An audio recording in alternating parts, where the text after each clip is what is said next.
Give the people what they want.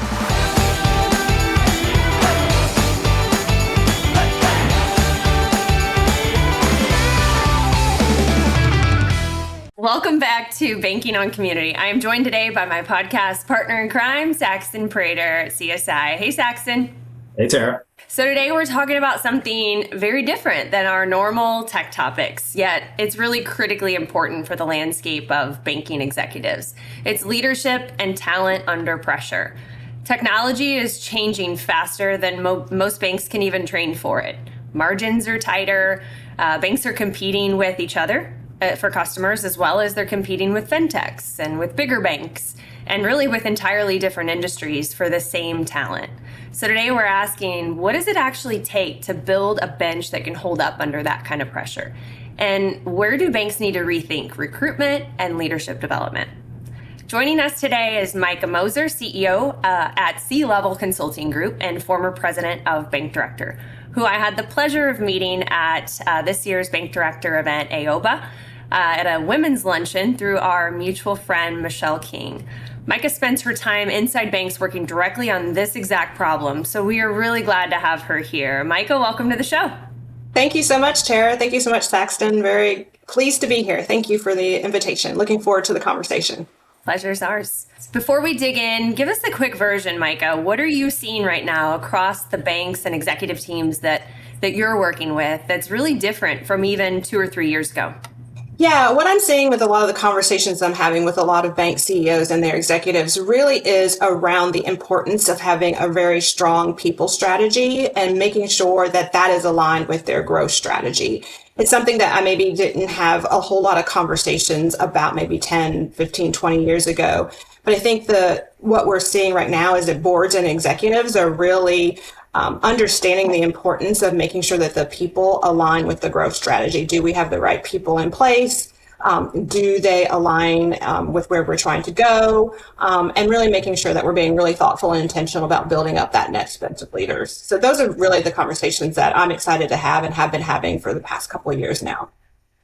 Talent strategy area that I'd like to talk about is succession planning. You know, banks know they need a succession plan. They put it together. But my question for you is, how do they know if the person who is pinpointed to be in that succession plan is actually ready? Or are some banks just assuming so because they have it documented? Yeah. I think honestly, and I hear from a lot of CEOs and HR executives that, it's probably our succession plan is probably more rooted in assumptions than in reality. I think that they have done a really good job with sort of the process of documenting succession planning. So, right, they've completed the 9-box or some other equivalent framework where they're able to really identify who would make a great successor for some really key positions. But unfortunately, that's kind of where it's ending for a lot of them. They're then sort of sharing that with the regulators, and then they're even admitting that it kind of goes into the desk drawer, and we don't really look at it until, lo and behold, somebody leaves unexpectedly or is about to retire. And so they are really sort of identifying that, hey, we need to take it a step further. We actually don't know who is actually ready. And so readiness is really looking at, have we assessed where the technical gaps are? Have we assessed where the leadership gaps are? So what is their capabilities, their aptitudes? How do they lead? How do they think about leadership? Then creating a timeline for how to get them ready. Is this a 2-year endeavor, or are we thinking this is maybe 5 years out? And then creating that development plan to actually get them ready. I'll also say when it comes to readiness, it's really about, are these folks ready for the bank of the future? I think we do a decent job thinking about who is ready for the bank that we've built today, but where are we going 5, 10 years from now? And who on our team is going to lead us through those different phases? And have we assessed if they really have kind of the get it, want it, and capabilities to go after that? I think you said that very well. So as it relates to when they identify the gaps and bench strengthening as a whole, what does effective leadership development actually look like inside of a bank today, especially when leadership is often stretched thin, staffs are stretched thin and don't have time for traditional lengthy training programs? Yeah, absolutely. I get that a lot of executives are stretched very thin right now, and teams are doing a lot because there's so much happening inside of their banks. But leadership development and bench strengthening is a really critical piece to the overall business strategy. And so there are banks that are truly investing in this work because they understand how important it is for the success and the future of their organization. And so there's a couple of different things that I'm seeing. One is a lot of banks are developing internal leadership development programs. These are lengthier programs. They're definitely 12 to 18 months long. They really are looking at very specific leadership skills, shaping those, crafting those, doing some practical application work, and kind of identifying a small team of people to kind of go through those programs. Where banks are not able to sort of, invest in those longer term programs, they're generally sending them out to sort of some industry events, using sort of their other banking resources where they can kind of connect with other leaders in that same function or who have more seniority than them, where they can network and have some conversation around what good leadership looks like. The other thing that I'm seeing is banks are building out mentorship programs. While some of them are highly structured, others of them are very organic and sort of just kind of happening a little bit more ad hoc. And this is where they're taking sort of the emerging leaders or those that they have identified as potential successors and pairing them up with more experienced leaders inside of the bank. And the goal here is to regularly meet so that they can connect, share advice, figuring out experiences, what's working, what's not working, who are some key relationships that they can develop. And so I see those mentorship programs being a really strong way to start strengthening up that bench. And then the third way I'm seeing is banks are really investing in folks like myself and implementing one-on-one coaching and our group coaching for those internal leaders. This allows the internal team not to be stretched so much, so you're getting an outside perspective. You're getting somebody who can come in and sort of ask some questions, be a safe space to puzzle through some challenges. Also think about where there's opportunities for them to grow. Where is it that they would like to build some relationships, kind of giving them a safe space to kind of puzzle and be a good thought partner. So those are some of the different ways that I'm seeing banks are basically doing some bench strengthening internally without pulling on all the resources that they have inside of their organizations. Yeah, I think that's really important. I've seen some success with a couple of those on executive coaching, the mentorship programs. I've personally benefited from an outside executive coach. I think it challenges, the way you think about things, removes all, internal perceptions and just gets you to look at things differently, gets you to really grow yourself. And as far as mentorship, one additional point I would make is get outside of your area. So if you're in operations, get outside of your area. If you're in sales, get outside. Again, it challenges the perspectives and, the way your role looks at challenges and looks at customer experiences. And it really widens the lens. So it may challenge the way you approach things in your future roles. So that's just another add-on. For banks, so for banks that genuinely don't have the bandwidth for a formal program right now or full executive coaching, what's one thing that you think they could do this quarter that would move the needle? So interesting enough, if there's not an industry event or you're not able to find a mentor, I think good books and podcasts are also a great way to sort of start the process. There's a lot of good information out there, a ton of great books and resources that I rely on as a leadership coach and advisor that can at least start to help you start to think about things a little bit differently and to start identify where there's some opportunities for you to grow. I do know some banks have book clubs internally where they do lunch and learns and things of that nature where they identify a leadership book. Everybody reads it, and then they kind of come together and talk through. So that's kind of an easy lift that may be a little bit of fun, where you can start to think about what good leadership looks like, because honestly, good leadership really starts with some self-awareness and some mindset shift. And so that's a good, easy first start that a lot of banks are doing right now when they don't really have the resources for something a little bit more extensive, like a leadership development program.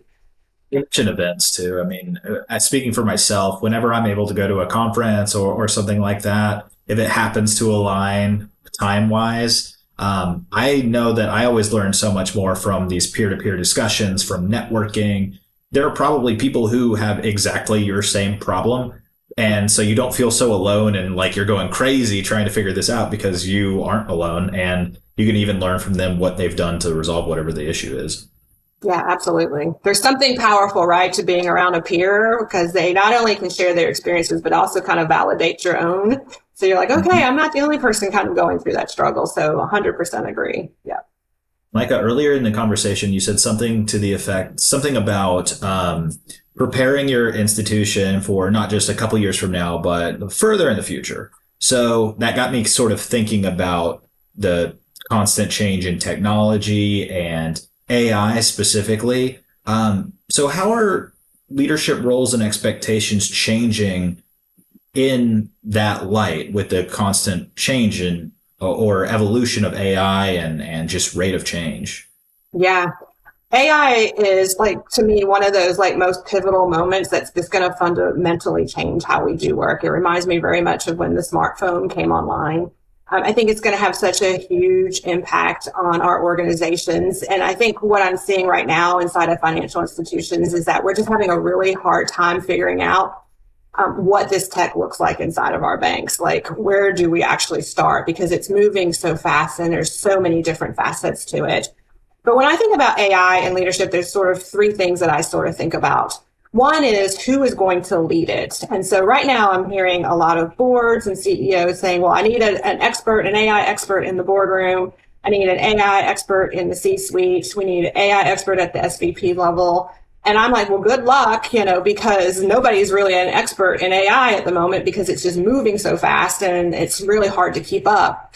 And so when I think about who's going to help lead AI inside of your organizations, it really comes down to leadership skills. It comes down to who is curious, who is open-minded, who likes to think a little bit differently and turn things on its head a little bit, who is comfortable asking the tough questions, who can see how this is going to touch all the different facets and teams with inside of the organization and what is the impact that that is going to have on them. So it really becomes like who has the right aptitude and the ability to think about it holistically more so than who actually knows the insides out of that tech.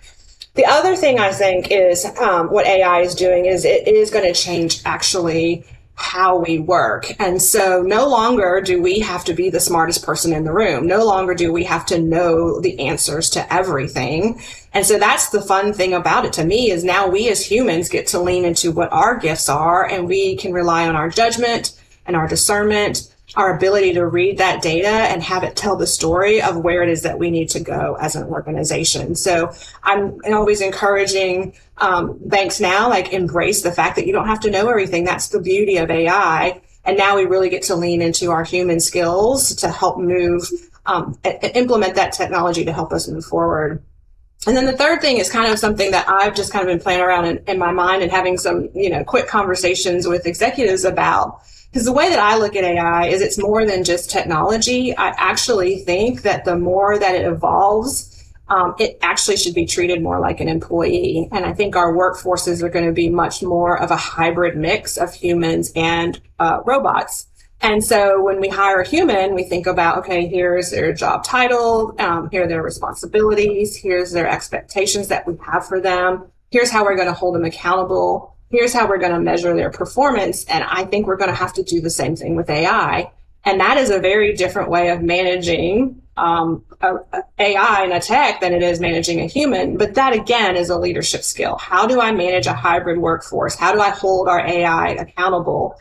So whether or not the person that's leading AI in your organization is talking about the people side, somebody needs to be in the room talking about how this actually impacts our people and that it's actually more than just an IT conversation. It's also a people conversation. Yeah, I love that. You said something about curiosity, and AI is an incredible technology, but it's just a technology. So when we think about it, it's really useless if you don't have that baseline curiosity of how can I be better at what I'm doing? How can I serve my customer more effectively? How can I provide them things that they don't even know that they need yet at a time of need? with this technology. So it's not like a point solution that, you know, every single area has to master, but they do have to master really, you know, documenting and understanding and aligning organizationally wide what problems that they're even using AI to solve, and what the eventual business case, you know, outcomes or value outcomes are for not only the organization, but their customer, the customer experience, et cetera. I saw a recent bank director survey on comp and talent on this topic alone. It said 69% of CEOs, chairs, and independent directors say their C-suite needs AI expertise right now ahead of M&A integration and digital transformation skills, which is like, you know, wow, like with what's going on in the market, I get that quote, but, you know, it all starts with curiosity. But leading into a lot of the change management and M&A happening in the landscape today, during periods of growth or change, what do you feel like in your conversations with executives tends to really break down first with teams when handling this change, with teams and culture? And does that risk go up when the change is tech driven, like it is with AI now? Yeah, sure.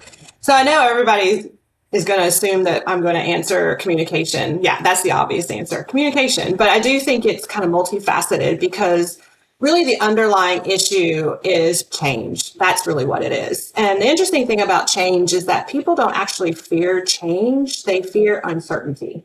And so our job as leaders is to navigate people's emotions, their thoughts, their dreams through those periods of uncertainty. So that can be through an M&A integration, that can be through AI, that can be through going into a new market, that can be through a new business model. At the end of the day, what they fear is not knowing what is going on and sort of feeling like they are not able to do their jobs because they are missing information.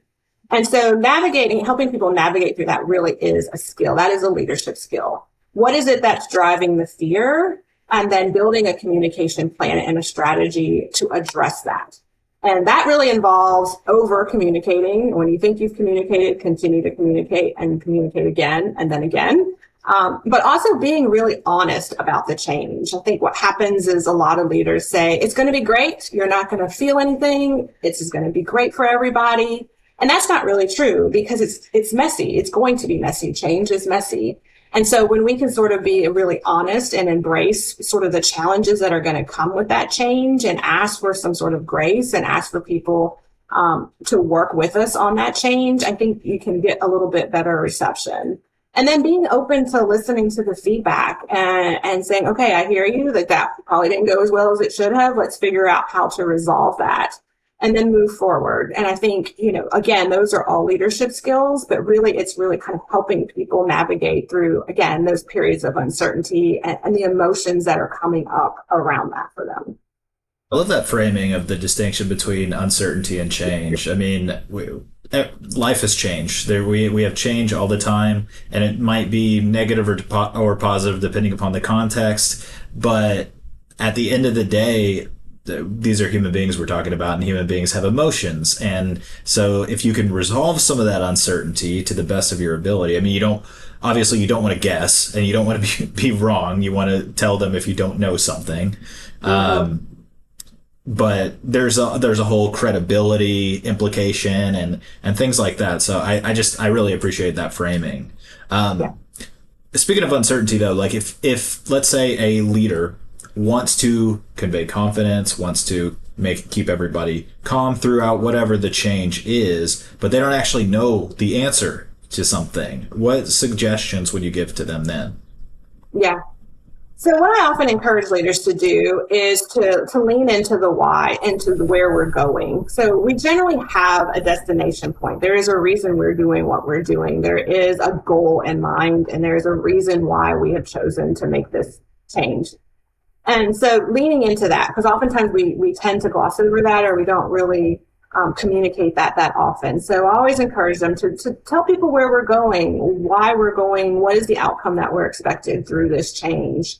And then you can be a little bit more, I'm not really sure how we're going to get there, and a little bit more authentic around the course. And so this is our plan right now for how to reach that destination. It may change, and when it does change, I will let you know that it has changed. It does remind me of an analogy that somebody once shared with me once, is it's much like flying in an airplane and the pilot comes on and says, hey, we're diverting to another city. And just like, if they were to just stop talking, like the whole plane would just erupt in sheer panic. Like, what is going on? Why are we going to another city? What is happening?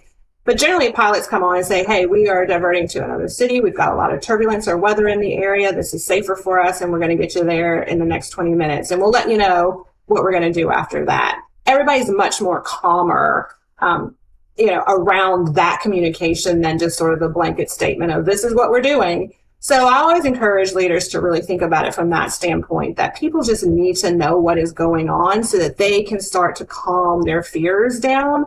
Otherwise, they're going to start making up stories. And then that's where the resistance comes into play. And that's where it becomes a lot challenging for people to adopt that change. So again, focus in on the why and where we're going, and then how we get there. Just admit that it's going to be a little bit messy and it may change course, but we'll definitely keep you posted. So.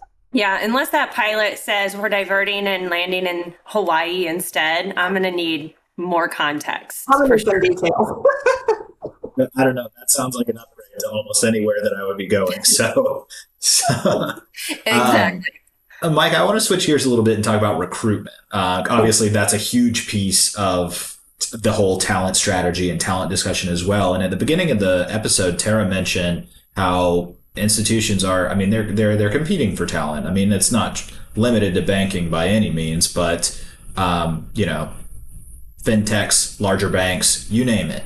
So how are the most successful banks differentiating themselves from a talent and recruitment perspective? It really is truly around culture. That's really how they're doing it. What's interesting right now is the expectations that talent have about where they work has shifted dramatically over the past 10 years. Today's talent, especially when they are high performing, great talent, they have options. And so they're looking for a place where their values align with the organizations. They're looking for a place where they have a voice. They're looking for a place where they feel like they belong, meaning like they have see people like them in positions of leadership and influence, and that they can be who they are inside of their workplaces. And they're also looking for opportunities for growth. Those are really critical right now for a lot of great talent. Compensation is always going to be number one. Everybody's here to make a living. And so that is a big driving force. But ultimately, what's making and breaking their decisions really does come down to culture.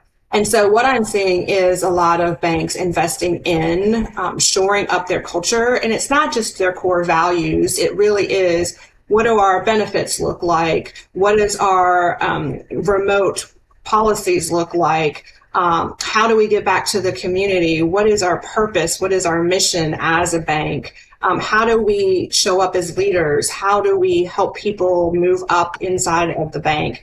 And when you're able to communicate that really effectively so that when people are making those big decisions about where they want to work, it aligns with what they're actually experiencing. And so it really is culture, but it's more than just stating this is our culture. It's communicating that and actually living it out and showing that that is actually the type of organization that we are. So yeah, it's definitely sort of culture is the best way to sort of differentiate yourself here. I mean, all these topics are so deeply interrelated. If you were talking about leadership training and mentorship, I mean, that often sets the tone for culture, right? And if you have a really good mentor, you're probably more likely to want to stay on. You're probably feel more valued in your role. So, and people want to work on a winning team, right? They want to work on a team that's growing, that's energized, and leaders are giving back and connecting and building relationships with them. That's what get people excited and engaged. And so those are the ones those are the organizations that people want to work for. So Mika, typically when we talk about build versus buy in these conversations, we're talking about it from a tech or an M&A standpoint. But today we get to pivot a little bit. So when there's a leadership gap, how do you decide, or how do you guide the bank executives that you're working with, help them decide whether to develop someone internally versus hiring from outside? And what have you seen banks navigate there? Yeah, absolutely. So this is one of those answers where it kind of depends. And what I like to sort of start with them is, like, again, I said this sort of at the top of the conversation, is where is it that you're trying to go? because that's going to dictate whether you buy or build. So say you're trying to go somewhere in the next 5 to 10 years, maybe you want to become more of a digital focused bank. That's going to tell you what type of, leaders or what type of team and talent that you're going to need. And so maybe you already have those folks in house and then you just need to sort of develop them and get them ready. Or maybe we need to look outside of the organization for some people that have more experience in doing that. So it really does, to me, start with where it is, again, that you're trying to go. And then that help dictate whether you need a buy strategy or a build strategy. Obviously, the build strategies are more cost effective. And I think what happens is we get very reactive when it comes to filling open positions. So we're obviously seeing this huge wave of executives retiring, and there are a lot of uh-oh moments happening inside of banks right now. And so maybe we aren't able to build up our team quick enough. So now we are probably going to have to buy some talent outside of the bank. So I would say think about right now who on your team, if they were to leave in the next 3 to 5 years, is going to be a big gap. Align that with where you're trying to go and then figure out what role it is that you need to fill. And it may be somebody internally, and you may actually have to buy some experience that you don't currently have. Set aside retirement, because obviously that's a common reason why people are leaving. What are some other reasons why a bank might lose a strong leader, or they, people who might be worthy successors are then going elsewhere? Yeah. So, I mean, when you have a high performer, they are going to be highly sought after by competitors, and not just bank competitors, but again, like fintechs and other industries that are adjacent that are going to want that top talent. And then again, what I do see happen is, this kind of goes back to our succession conversation. Oh, I've identified our successor, but I've never told them that they're the successor. And we've never had any conversations about what their future looks like in this organization. And so now they've become a higher flight risk because they don't actually know. They don't have that to weigh against their decision when the competitor knocks on the door and offers more money. They're like, well, I guess I'm going to go because I'm not really sure where my future is. So I've seen that happen to a number of banks where they have lost the successor because they never had a conversation with the successor. And it is something that obviously you have to be delicate about because you can't overpromise a position on any given timeline. But I do think letting them know, again, kind of where their growth opportunities are. We see a future for you here that is bigger than what you're doing today. And we want to get you there. We're going to invest in you to get you there. So that's a very different conversation than just sort of marking them down and then putting that again in sort of the desk drawer. And if they're not painting that picture, then someone else will. Somebody else is ready to paint the picture. Absolutely. Yeah. Last one, quick fire. If you had to name the single biggest leadership blind spot in community banking right now, what would it be? So this was a tough one, Tara, because I have a couple, but I think I'm going to go with promoting high performers and assuming they're going to be effective leaders. And I think what is happening is that the way that we lead today is very different than what we did 10 to 20 years ago. There's just so many different factors at play right now. We've got multi-generations working under the same roof, 4 at the moment, 5 soon with Alpha coming on. We've got dispersed workforces, we've got AI and technology, we've got high competition. And leadership now requires folks that have the skills to lead people through that. And that's not easy. And that's also something that is not taught. And so you're looking at your high performers saying they're really good at their jobs. They are now going to be an effective leader, which is probably right because they are capable and they have shown that they are accomplished and experienced and can do the job.